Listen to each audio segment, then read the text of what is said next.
Well, hello, everybody. It is your favorite day of the week. It is time for another episode of The Reality Reading Rainbow, where we talk about books written by your favorite reality stars and try to make sense of them. I am Les Kirkendall Barrett, and of course, I've got to introduce my friend, Andrew, from Andrew's Lifestyle. Hello, Andrew. Hello, Les. How are you doing?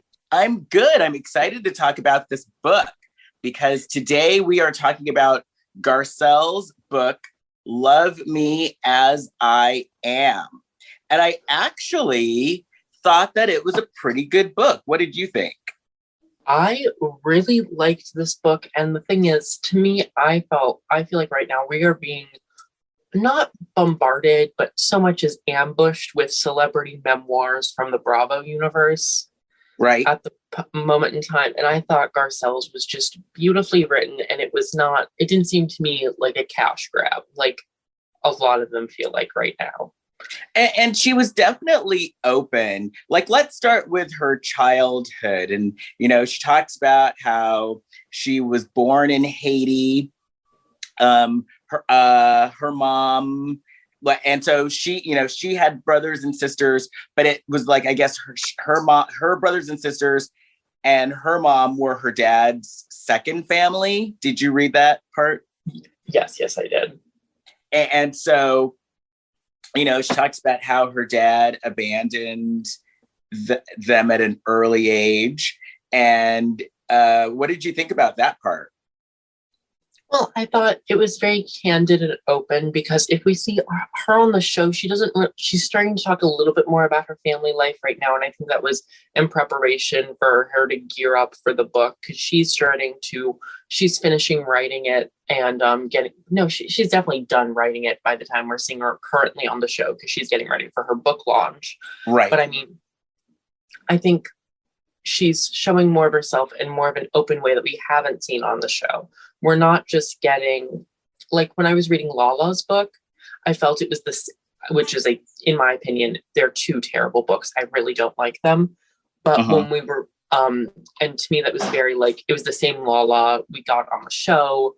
Right. And to me, it didn't feel that different. And to me, it didn't feel like money well spent. But when I was reading Garcelle's, I saw her from a new viewpoint and a new vantage point that allowed me to interlook at her life a little bit more. And to me, that started with her talking about her family life at a very young age. Because go ahead. I'm sorry. I didn't mean to interrupt. Oh, no problem. Sorry. I'm a little long-winded, Dorit, when it comes to opening statements. No, we like long-winded here.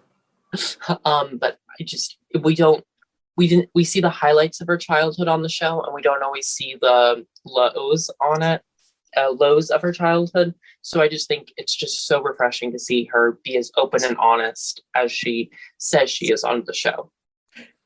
And that's what I like to do. What I like to do with this podcast is I like to see if the way that the person is presenting themselves in their book tracks with how they act on the show. And Garcelle's book, it tracks with how she acts on the show, I think. Oh, yeah, absolutely.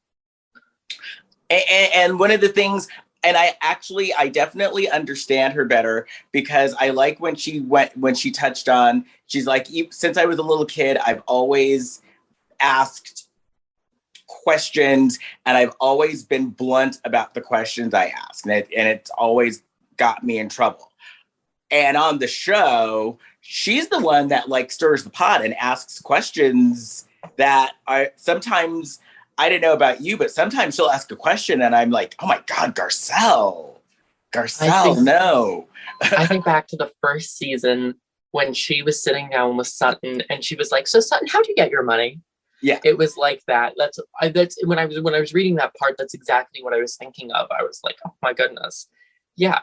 Because we didn't know where Garcelle and Sutton's relationship stood at that. Well, after that moment, we were like, was Sutton really turned off by her? But then we saw what happened afterwards. Right. Yeah. And so Garcelle said that she's been like that since she was a little kid. Like you have to be.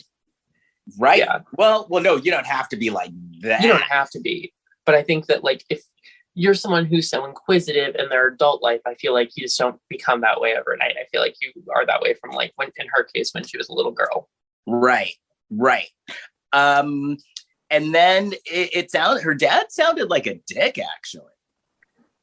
Yeah, I think, and it's interesting because when you're writing a book like this, the thing that goes through like authors' minds and like what I've read is like, how do you want these people to come off? It was like, I don't know, Les, if you watched Inventing Anna earlier this year. Yes, I did. Well, you see how Rachel, I think that's her name, the woman who writes the article and was Anna's friend and went to Morocco with her, came off so physically unbearable that she even said, she even put a disclaimer out before the mockumentary came out, or series, you could call it, and saying, hey, like, I don't support this. And so I think Garcelle was in an interesting position here because she could write the way her father like was going to come off, whether she was going to put him on a pedestal, whether she was going to make him not sound so bad, and she would only know how bad he was. But then we see in the book, she comes off her authentic, true self. And I feel like we're going to be saying that quite a bit in this podcast episode. So if you want to play a drinking game, if you're 21 and over, say drink to authentic and true self, because I think that's just what she wanted to come off as. And she knew that if she didn't give the full, I want to say review of her father, because that's what it felt like to me in some parts. Right. That if she came off in the slightest bit of like trying to hide something or say, well, it really wasn't that bad, the readers and she would know it wouldn't flow in the book, because I felt like this book had a very good flow. Right. No, and it did.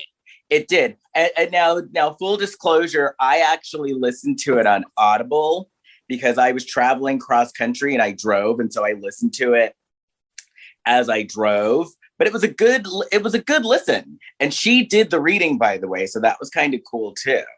Oh, that's great. She just has a great voice too. Like, I just love listening to her talk. Like, I don't know.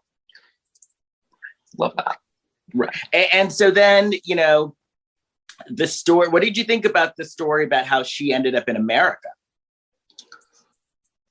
I think that it's a story that she played into in the right way, because I don't want this to come off as anything that it's not, but sometimes the coming to America storyline, which we'll see later in her film career a little bit, can come off very, I don't know what's the word, but like sometimes the coming to America storyline, it makes you feel so sad. Right. That, I was on a boat as a stowaway for 2.5 weeks while we had to flee through border customs. And to her story, it did not come out like that. It came off as kind of joyous and hopeful. I mean, she still speaks with love and compassion for Haiti, but you can tell she's a proud American citizen too. Right. And what I found interesting, remember the part where she was talking about like her cousins and her different family members? And what I found interesting is, I guess, some of her family like emigrated to the United States. Some of her family emigrated to South America, because she was saying that she has cousins who didn't speak English and only spoke Spanish. I found it interesting that basically her family left Haiti and just went to different places around the world. Yeah. Also, I don't want this to come off as like terrible, but I was reading a story, and it was in the New York Times, about how African Americans are leaving the United States in places for South America. And that's what I actually thought about that article while I was reading this too, because the United States, yes, it's a beacon of freedom, but it does not come without its faults. So I wonder, how did it feel like for her as a young girl, or as she was growing up, really, your family moving away and they aren't moving with you, they're choosing to leave Haiti, but they're going somewhere else. So I wonder if she was thinking she made the right decision. Right. Well, but then when you hear about the quote unquote American dream, Garcelle's story is the story of the American dream. She moved to America. She didn't even speak English. She taught herself how to speak English from watching Sesame Street. Yeah. And So, and her family was poor. And so she moves to, LA. I mean, not LA. She moves to the States as, this poor person, and her family was poor. And she literally became a star and did it all on her own. And also, I think that like she grew up as one of 8, Yeah. And that sometimes like it's hard for kids in a large family to break out and to be individual. It's either you kind of meld into the next one, there's not that much, I don't want to say individuality, but you can be very. But you're from a large family, right? Yeah. I'm from one of 5, but from my dad's first marriage, I felt like there was a big enough separation gap. But I think it's definitely hard when you're in a larger family like that for you to like stick out, be individual. So sometimes you have to be loud or inquisitive, or you have to do something that's very, sorry, that's my cat in the background if you heard it sneeze. You just have to be very outspoken and outgoing. And I definitely think that's helped Garcelle break into the industry, if that makes sense. Oh yeah, totally. Also, no, go ahead. Also, I think her talking about her experience being a Black girl in the suburbs of Boston was very. She wrote when she was writing about it. She wrote about it with humor, but I also couldn't help but like see the not pain, but just kind of like it's an experience I've never had to be in, but I don't want to sound like I can now understand where she's coming from and where I can't exactly just put words on it per se, but it was an interesting feeling to read. Well, I've experienced it and I know exactly where she was coming from. I'm Black, by the way, listeners. So I've had that experience though, of, going to school and being the only Black kid in the class. And then, also with my dad's job, my father was in the Department of Defense. And so my family moved around a lot. So I get when she said that, she moved from Haiti, which is this hot country, this weather-wise, it's tropical, and she moves to Boston, and in the middle of winter. I totally understood that. When I was a kid, my family lived on Guam, which is an island in the Pacific. And in the middle of winter, we moved to Spain. And it was, it wasn't snowing, but it was really cold. And I remember like having to wear like a big winter coat for the first time in years and years and years and years. And it definitely was a culture shock. And it definitely was like, I was definitely miserable. Like, what the hell is going on with this weather? So I totally got that. Also, and I can't remember where it was in the book, when she was just talking about the cold. Yeah. Or when she was just talking about that. And it reminded me, okay, when I was in 8th grade, we were sent on a school trip to Quebec, Canada in the middle of February. Now, I'm from Maryland, right outside DC, in that suburb area, right in the suburbs of DC. So like it gets pretty cold here in the winter. We snow, we get 20-degree temperatures. But Les, let me tell you something. There's something a little different about negative 30-degree temperature. And like the wind just cuts through you. And it just, Boston winters, I could just imagine for a little Haitian girl, just were not enjoyable, I bet. Right. But then later her family moved to Miami and she was fine. Yeah. Which I wonder why I wonder kind of what her mother was thinking with the trajectory from Boston to Miami, and from Haiti to Boston to Miami. And she moved to Miami when she was 17, I believe. 16 or 17. I think 16 or 17? Yeah. Yeah. And there was that. And I'm sure her family had reasons to do it. And she goes in, and I believe she goes into a little bit of detail, but I just want to know did she ever ask her mom about it or something like that? Because it's definitely it's an interesting trajectory in my opinion. Sorry.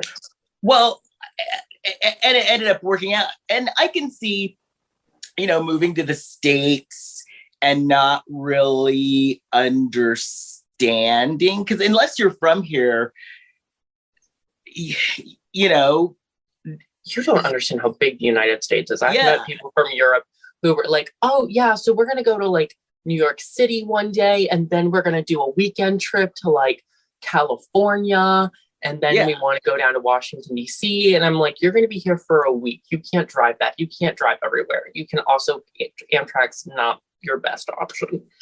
Right. So I could see her mom like just not understanding, or didn't they move in with relatives in the beginning? So I think maybe Boston in the beginning was like one of their only options. And then her mom got here to the States and started working and got, was able to support their family. So I'm thinking maybe that was the issue. Just Boston was pretty much the only place for them to go in the beginning.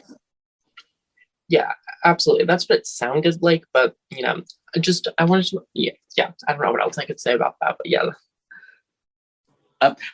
Now, what did you think about how Garcelle was basically discovered, like the old fashioned, how you hear the story about Lana Turner was sitting in a malt shop and was discovered by an agent. Garcelle was discovered in traffic, sitting in her car.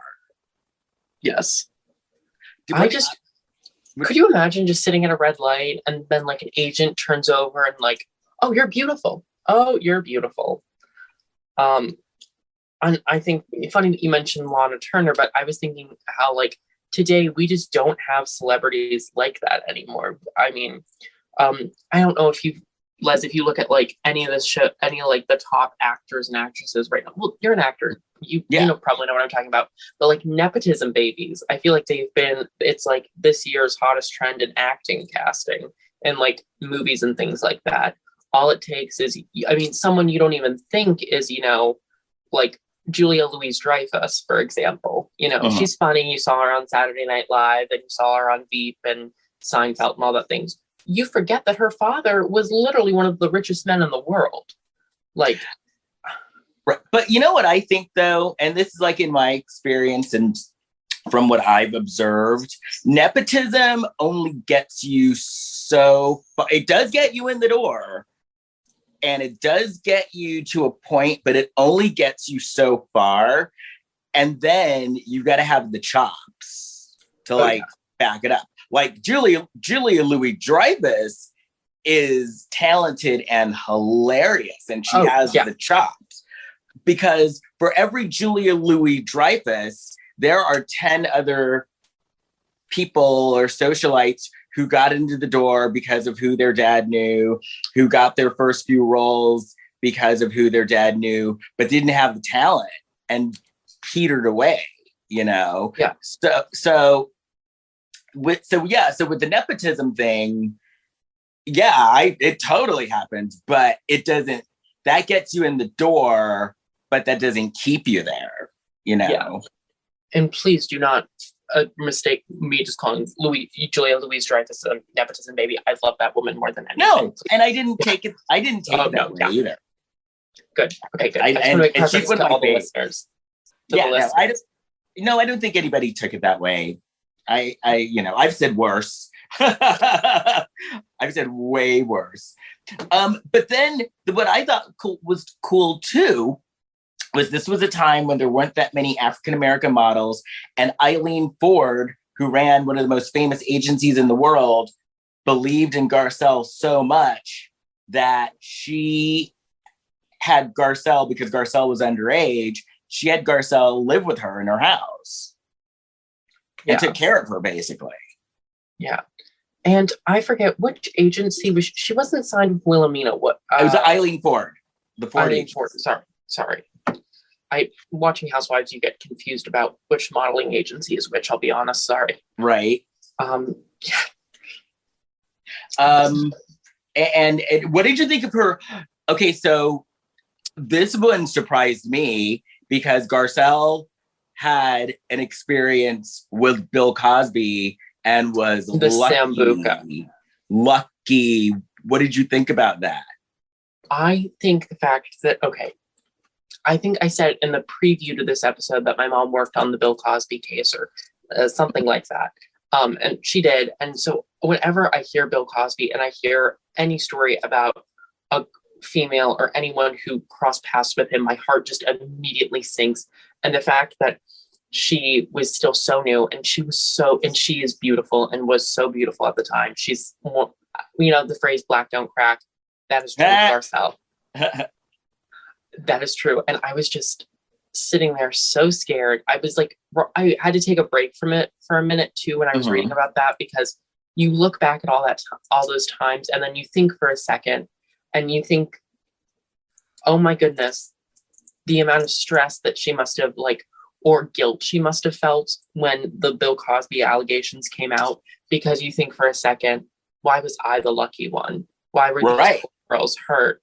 And, it's not a victim complex. It's out of genuine concern. And the fact that, you care for other people and you show human decency, the fact that why was I, so lucky, which I think there's another person on Beverly Hills, and I won't name the name, but I think that they are not, that they don't, that if they were put in that situation, they wouldn't do the same thing. Right. And yeah, I think who I'll just say, she's very synonymous with big lips. Oh, okay. I gotcha. Yeah. I gotcha. But okay, so I have Sirius Radio and I was listening to Andy Cohen. He has a talk show and Garcelle was his guest. And so Garcelle actually, and this is after I read this, Garcelle actually talked about it. And so Garcelle said that the thing that saved her is she said that she just listened to her gut and she felt something wasn't right and her gut told her to get out of there and she didn't second guess herself. She just got out of there, but it's like, it's one of these situations where, she's a young girl. Bill Cosby at the time was like the most popular person in the world, pretty much. I think he was just coming off of the Bill Cosby show, right? I think when this happened. No, it was during the Bill Cosby show. Oh, I thought it just ended. Oh, I'm so sorry. It was during the Bill Cosby show because she had a few bit parts on the Cosby show. But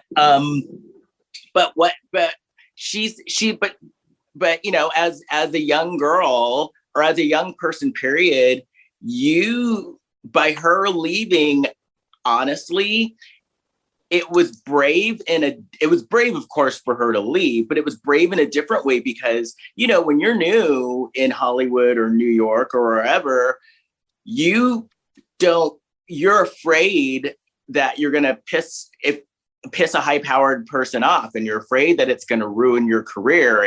And especially someone like that who had a lot of influence, Oh yeah. Fear gets the better of you as far as if I leave and make him mad, maybe he's going to ruin my career. If I leave and make him mad, maybe I'll never work again. If I leave and make him mad, maybe my agents will get mad at me and drop me. And she just, her instinct told her to leave and she didn't think twice. She just left. So that was, I think, very brave, very brave of her because she was young. She wasn't even, I think she was 17 or 18 when this happened. Like she was young. Yeah. Just Bill Cosby's type. I'm so sorry. That was a terrible thing to say. But, you think back, and I'm sure she probably thought back as soon as the allegations came out, what could have happened, you know? And she said that the reason why she didn't say anything when the allegations started coming out, and I understand this too, she didn't want it to seem like she was just jumping on the bandwagon and it made so much trying to be trendy. That's why she kept it quiet. She allowed the victims to have their own space. And now that the victims have had justice in some regards and had their time to tell their story, she finally could tell her, not anecdote, because that's taking away from what happened. Right. Because feel put in a position of fear, but Right. her close encounter was, well, I'll say. Right. So now, of course, there's no noise all day. And the minute I decide to record a podcast, the leaf blowers start outside. Ugh. Anyway, what did you think about her Hollywood story and just how she basically... Okay, first of all, I'm impressed with the fact that the reason why she ended up on that Aaron Spelling show, Models Inc., is because she wrote a letter and dropped off her headshot. I think there's nothing more than like her can-do attitude. And like, okay, Lisa Rinna says all the time, oh, she's a hustler. You know, can rise from the ashes. But I think Garcelle is the real hustler on that show. I think she's just got the can-do attitude. She's got the whole, you know, it's like whenever someone has to say that, oh, they're this, they're constantly justifying like what they say they are, but they aren't really that person. Right. It's like, you know, the mom friend of the group. Everybody has one, but there's always one person who wants to call themselves the mom friend group, the mom of the friend group, and they just never are. I felt it's very true in this case because Garcelle's letting her actions speak for her, and the fact that that woman can rise from anything, and that she is gonna make it no matter what, and she has. You know, the same can't be said for Miss Lisa Rinna. But yes. What were you gonna say? I'm sorry. I say that because I mean,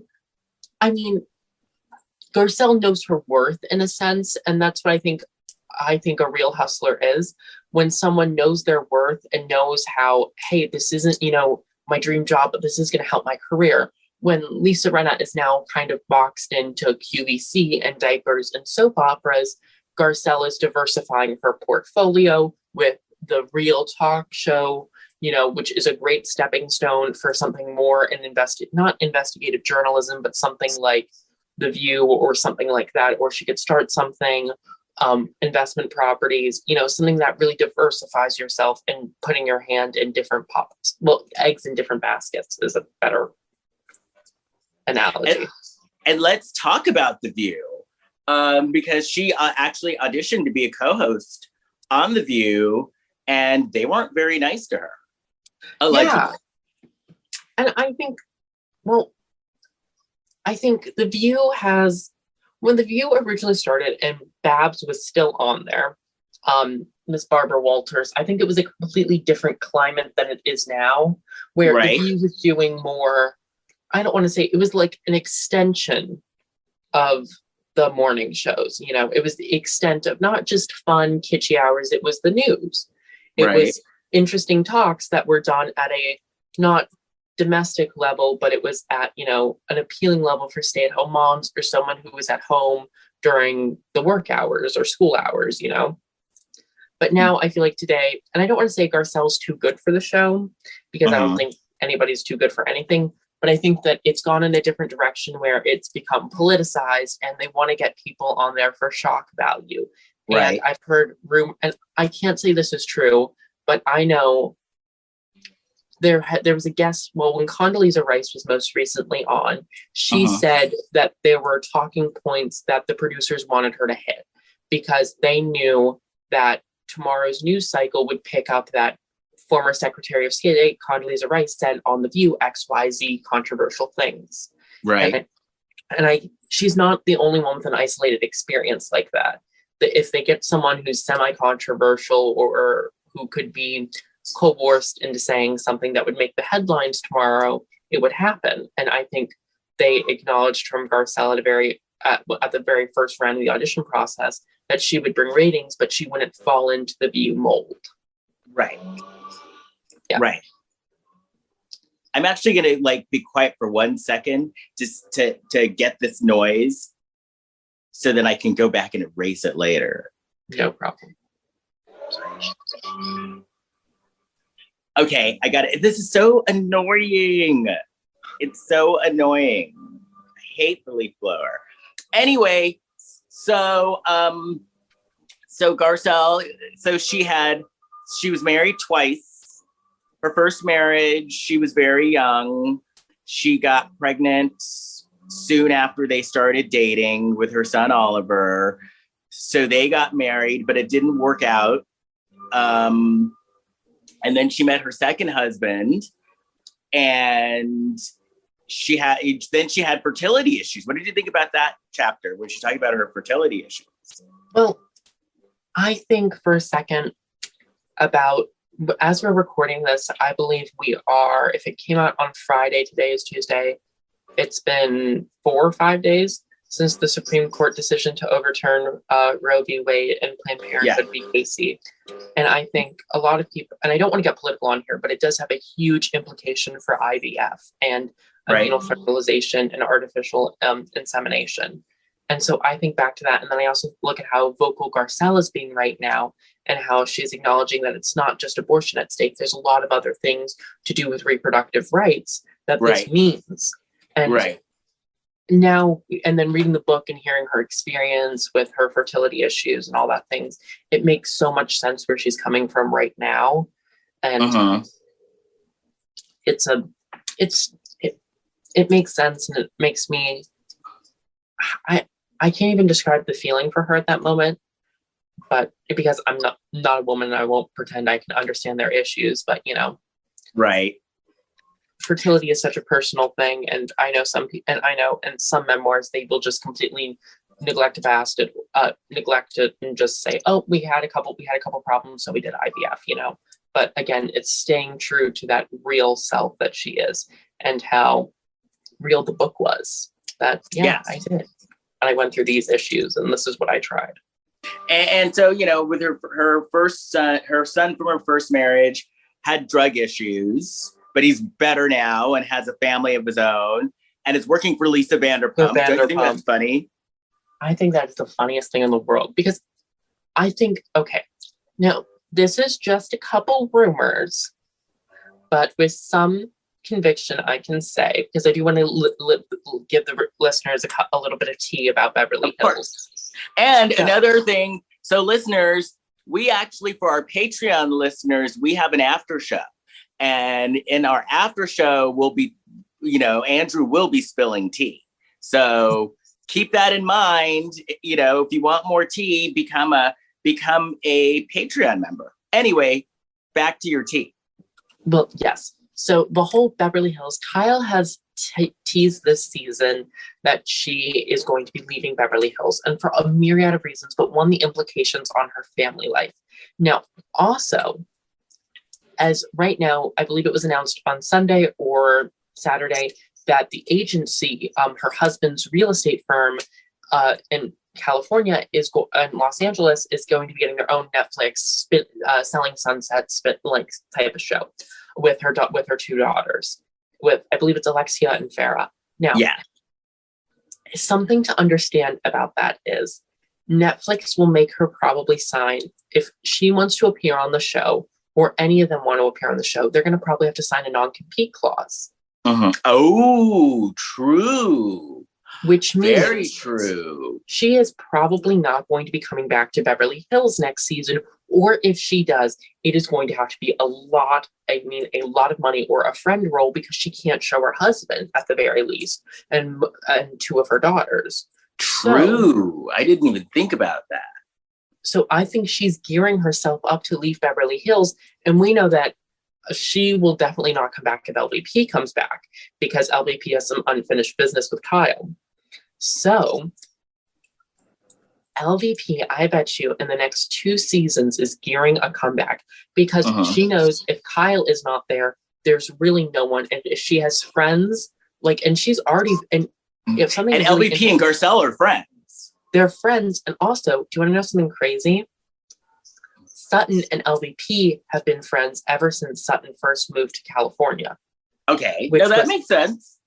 And on your after show, I will go into a bit of a deeper, I can talk to you a little bit more about Sutton and LVP and some really juicy tea that I have. But I'll leave the listeners on a bit of a cliffhanger.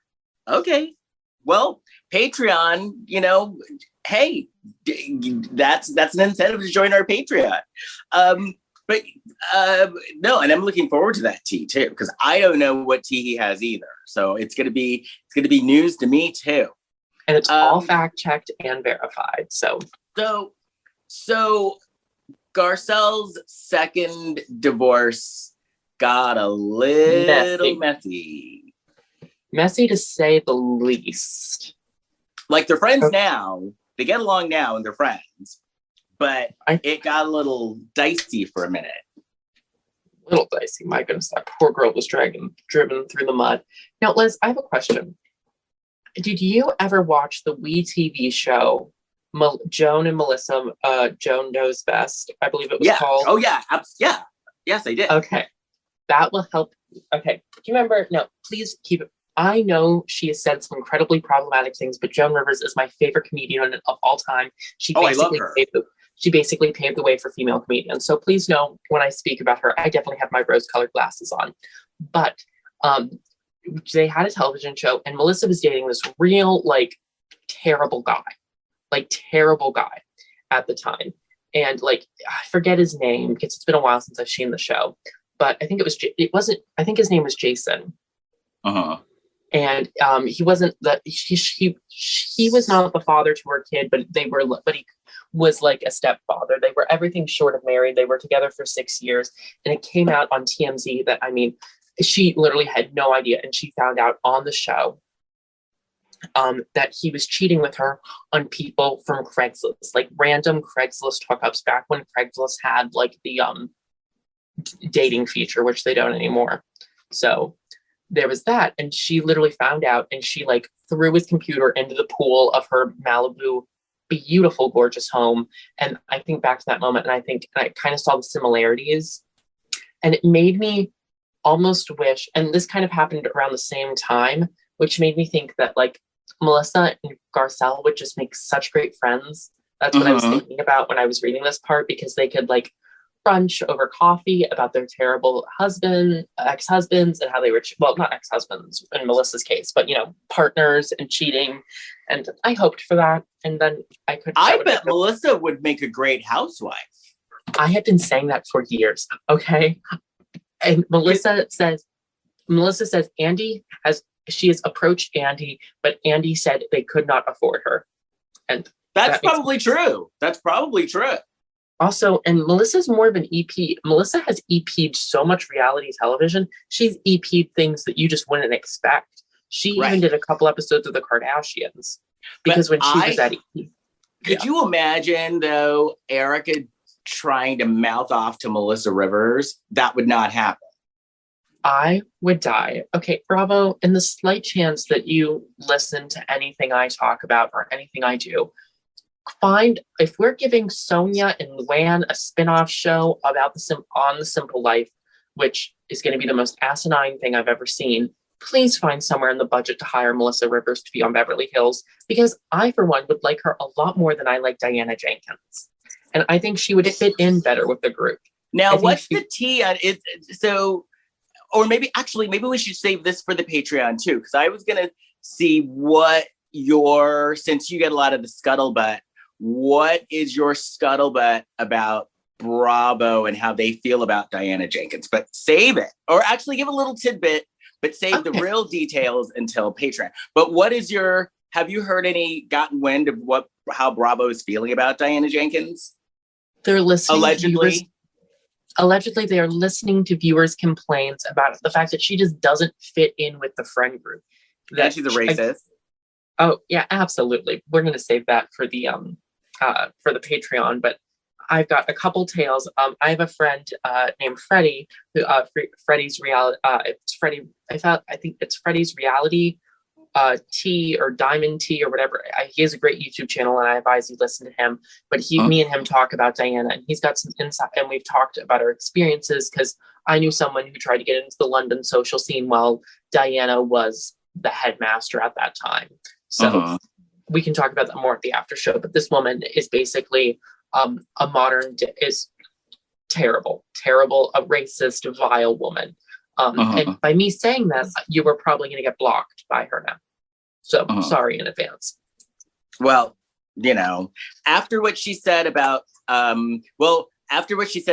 it must be sad being a Black content creator, and I am a Black content creator, I wouldn't want to follow her anyway. Okay, I just want to talk about that for one quick second. I will just give a little bit of tea for something. Of course. Okay, she says it was autocorrect. She says, she needs to be careful with her words. She didn't understand. BS. Can I tell you why that's BS? Because the black was not lowercase. It was capitalized, as in referring to the skin color. Right. She claims she was a human rights counselor at UCLA. She knows the difference between grammar. She sat there with attorneys and she knows lawyer stuff. You know how important it is when you were capitalizing something like that. And you know the second you capitalize B and black, you know you were referring to race. Right. And that's all I have to say on that. And she wrote a book. So she can't be that like impaired when it comes to her English because she wrote a book. It was a picture book. It was a picture book. It was a very expensive picture book, but it was a picture book. Right. But she did have, I'm sure she had like, you know, descriptions and stuff like that. Oh, I'm so sorry. She also wrote a children's book. I don't want to undermine her, but you know, the level of intelligence is there, everybody. Right. So, you know, so it's like, you know, tell it to someone else. Lip smacker. That's what she's good for, smacking her lips. Yes. Now, my question is, I won't harp on Diana Jenkins too much because I don't want everyone's brain cells to die. But how is she friends with Neil Patrick Harris? Like, how in the world I feel like Neil Patrick Harris has a good aura. How in the world do you just become friends with that? Well, you know, as Luann says, even Gautier makes mistakes every now and then. Even Rita makes mistakes.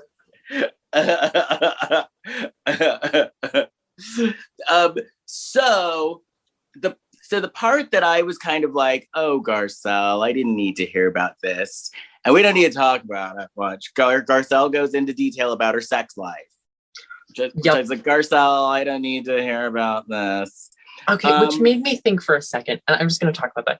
You know, if you've ever sat down with a publisher, or if you've sat down and you're trying to sell anything, you know the first couple questions they ask you, who is your target audience? Who do you hopes to buy this product? Now, I'm sorry, if you look at the housewife demographic, and especially Beverly Hills, and the people who stand Garcelle the hardest, it's going to be gay men. Now, I'm so sorry. There is nothing gay men hate more than anything. And this is coming from someone who knows a lot. Unless maybe you can weigh on this issue too. But there's nothing gay men hate more than hearing about straight people's sex lives. Nothing they hate more. So when she was sitting there and the publishers were like, okay, and she was sitting down with Andy Cohen Publishing, because that's who published the book, who's a gay man. And he said, you know, your target audience is going to be gay men, typically. It's going to be gay men. And she's like, yeah, it's going to be gay men. What should I write about? My childhood, I got daddy issues, these things, XYZ. Oh, my sex life. I get what she was trying to do, though, because she's a woman, you know, she's a woman in her 50s. And so she wanted to, you know, I see this book as also like an empowerment book and helping women feel empowered. So I get what she was doing. And there's nothing wrong with women having sex. I was just like, oh, Garcelle, I didn't need to know that. Exactly. Oh, my goodness. And here's the thing. I think, you know, Garcelle, if you're going to write this way, can I tell you where I would love for you to take that energy if you would like to continue being a writer on the new Sex and the City? That's where I will tell you where you can bring that on. My goodness. So we're winding down. So the big scandal was she mentioned Kyle. She mentioned Erica. She mentioned Delilah and Rinna. I think the hype was worse than the actual I didn't think what she wrote was that bad at all. She didn't write anything that bad. And let's be honest for a second. Okay. This is a major part in her life. All right. And that's absolutely true. It's a major part in her life. What happened when she joined Beverly Hills and real issues that happened, you know, even if you don't care if you're at benefit for arthritis, someone is going to ask you about what's going on with Erica Jane. What is it like to know the sister of Kathy Hilton? And what is it like to know that Scott Disick is dating basically an 18-year-old, a child? Like, you know, these are things that people are going to ask you wherever you go. Right. Because what people know you is they, you know, yes, you're your own individual person, but you're also among these women and Housewives fans. Okay. It has been 3 years. I can't even say this. It's been 3 years since I've been in the reality world, like talking about tea and all that stuff. There is no other fan base that goes harder and more insane and wants more tidbits and drama and tells us what's going on this behind the scenes than Housewives fans. I'm sorry. There's no one who goes crazier than that. You can't name another reality show that people are like, oh, I want to know legitimately everything about these people's lives and I want to know what's going on every single day in and day out. No, my goodness. So she ends with, and you mentioned this, that this was your favorite part of the book. Her favorite thing. Do you want to talk about that? Yeah. Okay. Well, also in celebrity memoirs, there's often a push to, fill the last couple pages, and you run out of things because you've got you've got your page count that you have to meet. And I think Garcelle did this in a really beautiful way, that she met her page count, but it was done in a more meaningful way than I have. I forget what celebrity memoir I was reading, but it was so bad. It literally ended it with like words that mean something to me, and it was like love. If you hearken back to page 2, that's when I talk about when I met my husband for the first time. And that's just goes to show you how in love we are. Like stupid things I've read like that. And I just thought they were Garcelle's jewels, I think they were called in the book.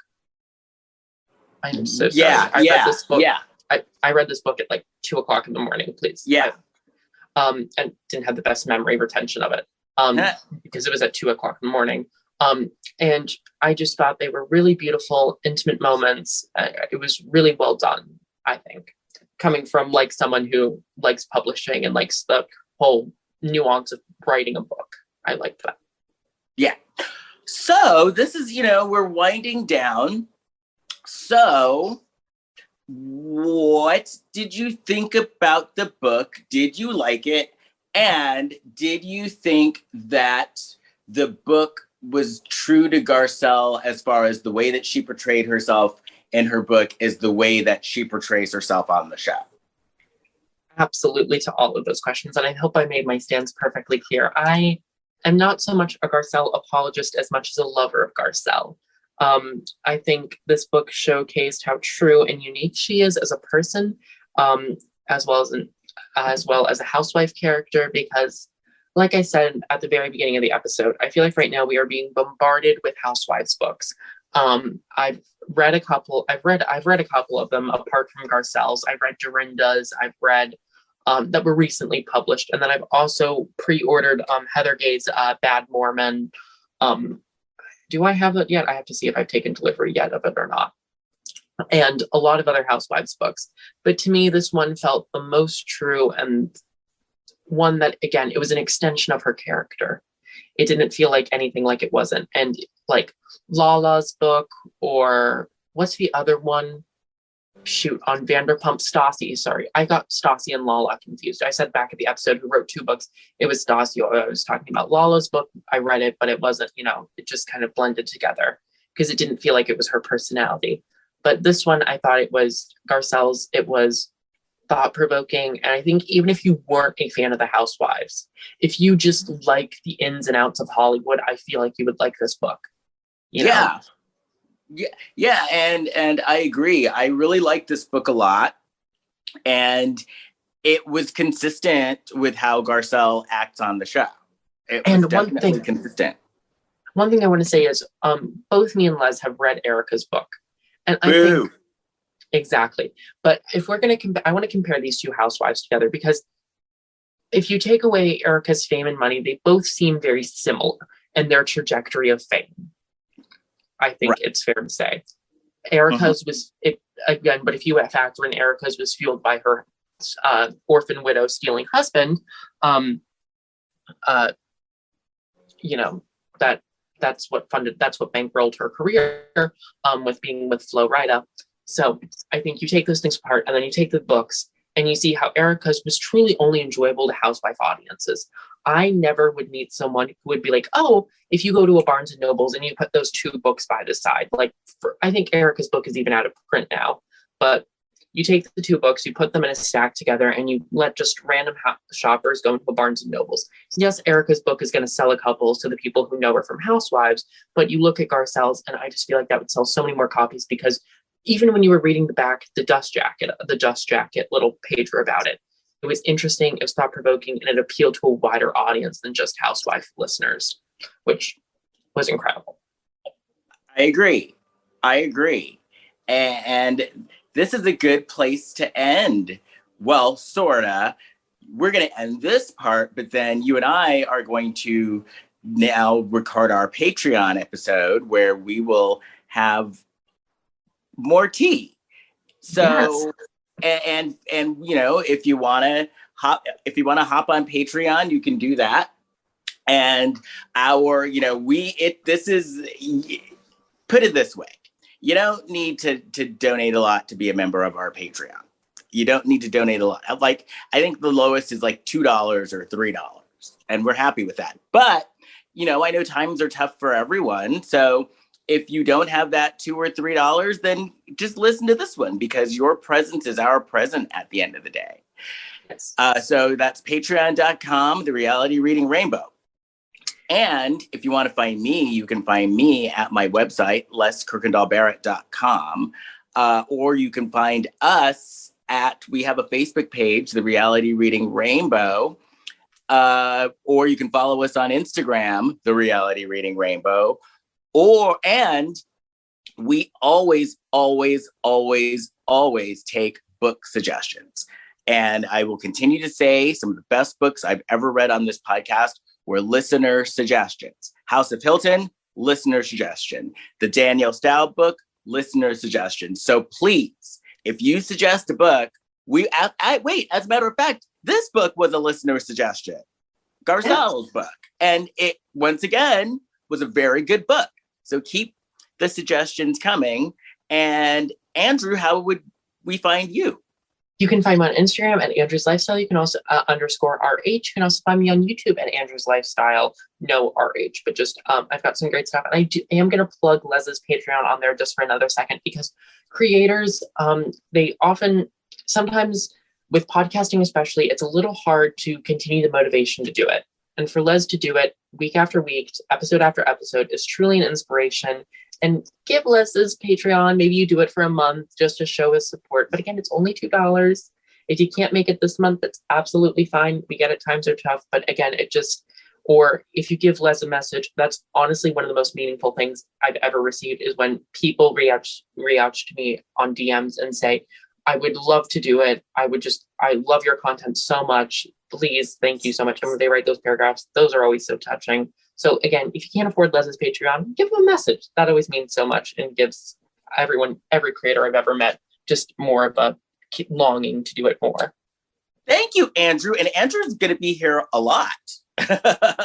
Andrew is my new regular book person, because it's like, I need someone to discuss the book with, right? Doing a solo podcast about reading books is hard, because I have no one to bounce, ideas, opinions. So, if it's me by myself, you're just getting my opinion, and, it's not an interesting podcast. But with someone to have a conversation with, that, it's like, now we're talking. So Andrew is going to be a regular here, as long as you want. Yes. Hopefully the viewers like me and they don't riot with pitchforks. But yes, Liz, thank you so much. What a great note to leave on. And so we are going to move on to the Patreon. But for you, if this is your last stop, thank you for listening, and keep reading. Bye. Bye.